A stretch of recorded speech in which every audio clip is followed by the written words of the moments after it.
할렐루야. 4월 27일 토요일 원포인트 큐티 가운데 오신 여러분들을 주님의 이름으로 사랑하고 축복합니다.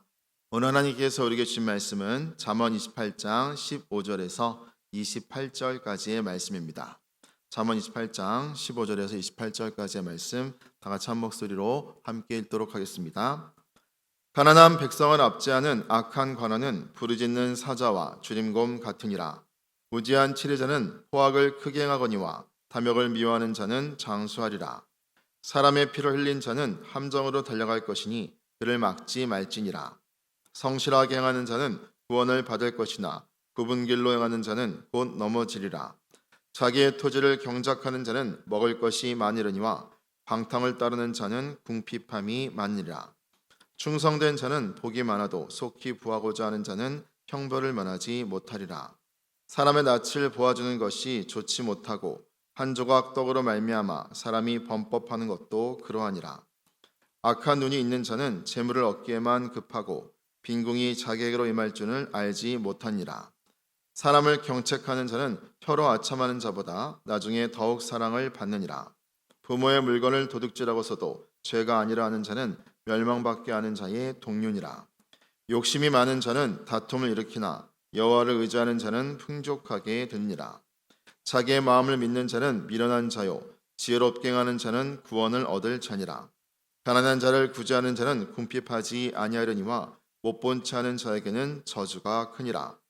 악인이 일어나면 사람이 숨고 그가 멸망하면 의인이 많아지니라. 아멘. 이 시간 경건하게 살아가는 삶의 유익이라는 제목으로 담임 목사님께서 큐티 인도해 주시겠습니다. 할렐루야. 자, 오늘 4월 27일 토요일 4월의 마지막 주말을 보내고 있습니다. 어느 순간에 이제 봄도 지나고 서서히 초여름의 길목에 들어섰습니다. 우리가 5월은 계절의 여왕 이런 별칭을 붙습니다만은 인생도 가장 좋고 따뜻하고 안온할 때는 한때입니다.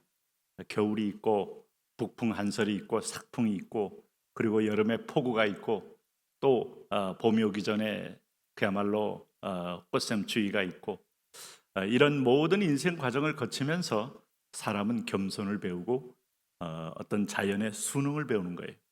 표현을 자연이라고 했지만은 본질적으로 세계의 모든 기후와 사계절을 움직이시는 하나님께 순응을 배우는 거예요.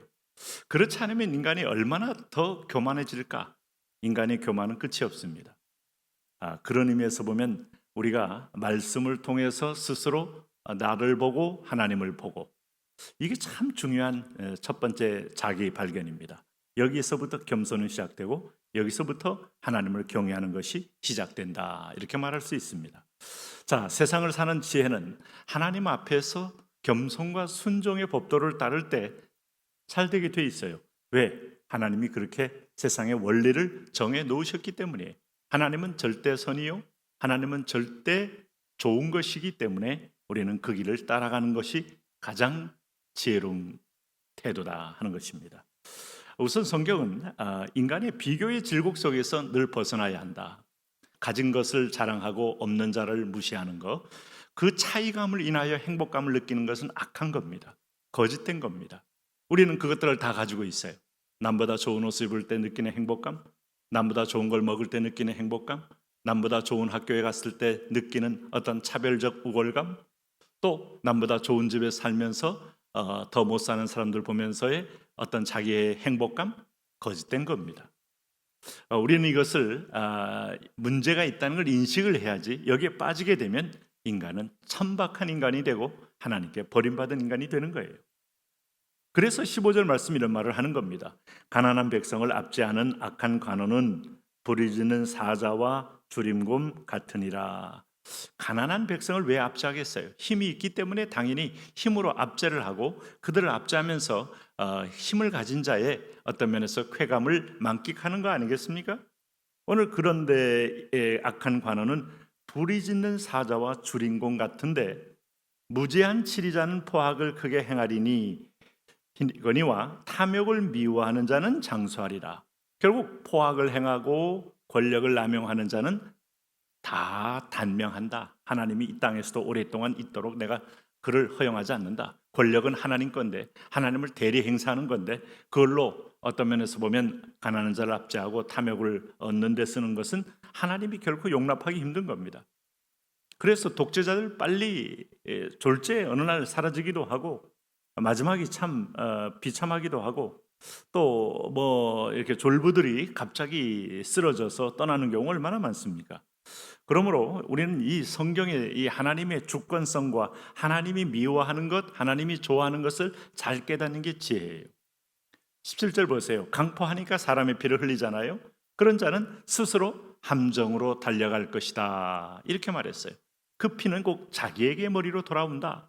그 피 같은 흘린 피로 자기도 결국 그 피 흘리면서 죽게 된다는 겁니다. 그러나 오늘 18절에 성실은 진실입니다.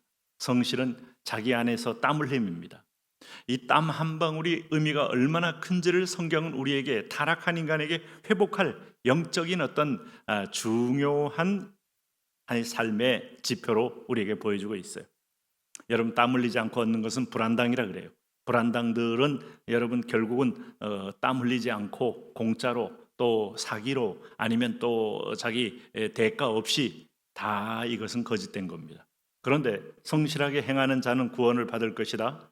굽은 길로 행하는 자는 곧 넘어지리라. 굽은 길이 뭐겠어요? 지름길을 찾고 또 샛길을 찾고 그러면서 땀 흘리지 않고 많은 걸 얻겠다는 태도 아니겠습니까? 그 성실한 사람의 태도가 자기 토지를 경작하는 자예요. 그리고 이는 먹을 것이 많으려니와 방탕을 따르는 자는 궁핍함, 놀고 먹는 자는 존재하지 않아요.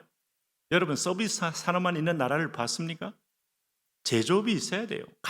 그래서 농자는 천하지 대보냐다. 농자, 땅에서 땀을 흘리고 농사를 짓고 거기서 소출을 가지고 그 다음에 뭐 물건을 사고 공산품도 사고 하면서 경제 기반이 되는 거지. 우리가 먹지 못하면 어떻게 뭐 공장에 나갈 수 있겠어요? 그런데 농업은 1차 산업인과 동시에 근본 산업이에요.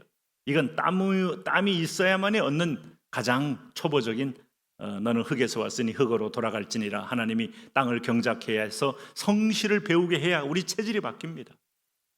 이게 원리예요.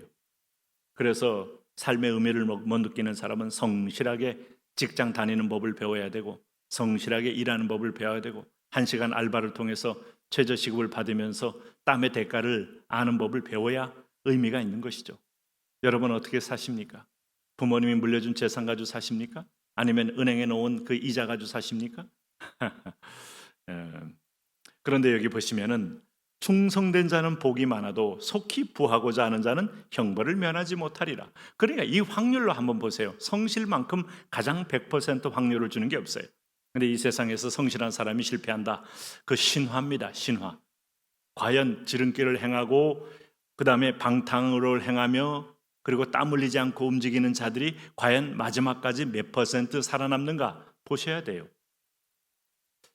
오늘 여기 21절 보시면은 사람의 낯을 보아주는 것이 좋지 못하고 인맥, 인정 다 이게 보니까 땀 흘리지 않고 사람을 아름아름해서 뭔가 끌어주고 밀어주고 그래서 학맥이 있고 학벌이 있고 그 다음에 무슨 뭐 카르텔이 있고 그런 사회는 이미 사회 전체가 경직되어서 전반적인 사회 발전을 저해하면서 경쟁에 도태되어 세계 속에서도 사라지게 돼요.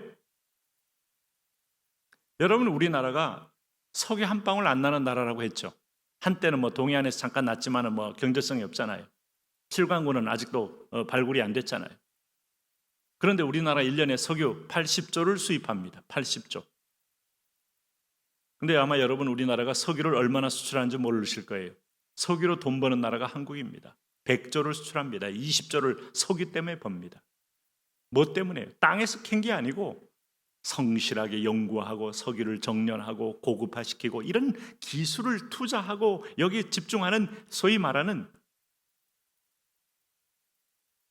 맨파워로 인해서 돈을 버는 거예요. 아무것도 없다고 가만히 있으면 굶어 죽지만은 아무것도 없는 땅에서 머리를 쓰고 이것을 어떻게 재가공할까 연구를 하는 나라는 사우디보다 더 많이 석유로 돈을 버는 나라가 한국입니다. 그런 면에서 보면 성실함이라는 것 참 모든 면에서 이 선진국이 되게 만들고 국가도 부강하게 만들고 우리 자신도 굉장히 건강한 부를 소유하게 만들죠. 여기 22절에 악한 눈이 있는 자는 재물을 얻기에만 급급하고 탐심입니다. 이 성실한 사람은 탐심과 거리가 멀어요. 그럼 이 사람은 빈궁이 올 거다. 탐심은 욕심이 있으면 안 보여요. 장기도 바둑도 욕심을 가지고 있으면 이상하게 잘 안 보이다가 옆에서 훈수두문 보이는 이유가 욕심의 안경을 깼느냐 내려놨느냐에 따라서 보이고 안 보이고가 결정되는 겁니다.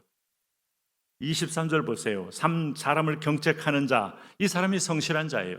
내가 성실하기 때문에 성실하지 않는 사람을 경책할 수 있는 그런 진정한 어떤 애정이 있죠. 그러나 아첨만 하는 사람은, 이 사람들은 스스로 상대방에게 마약을 집어넣으면서도 상대방도 그 달콤하니까 빨아먹다가 스스로 마비되어 죽는데, 그거 좋은 줄 알고 그대로 빠졌다가 회생불능이 되는 경우가 얼마나 많습니까? 재미있는 것은 24절에 부모의 물건을 도둑질하고서도 죄가 아니라 하는 자는 멸망받게 하는 자의 동륜이라. 깜짝 놀랐어요. 저는 이 말씀 보면서.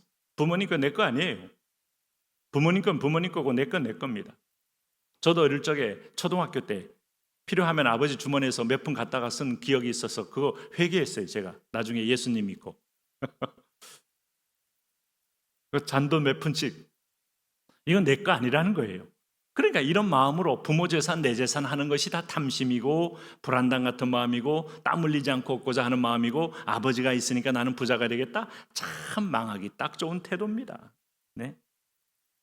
욕심이 많은 자는 다툼을 일으키거니와 여호와를 의지하는 자는 풍족하게 되느니라. 본질은 물질의 주관자요 삶의 주관자인 하나님을 의뢰하고 그분이 주신 원리에 땅을 경작하라, 땅을 기경하라, 땅을 정복하라. 이 과정 속에는 우리의 노동력이 필요하고 성실함이 필요하고 신실함이 필요한 것이죠. 오늘도 우리는 하나님이 주신 삶의 원리로 이 땅 가운데 건강한 청부가 되셔서 자유함 가운데 나누며 사시는 축복이 있기를 축복합니다. 하나님, 그런 인생 되게 하여 주옵소서. 예수님 이름으로 기도합니다. 아멘.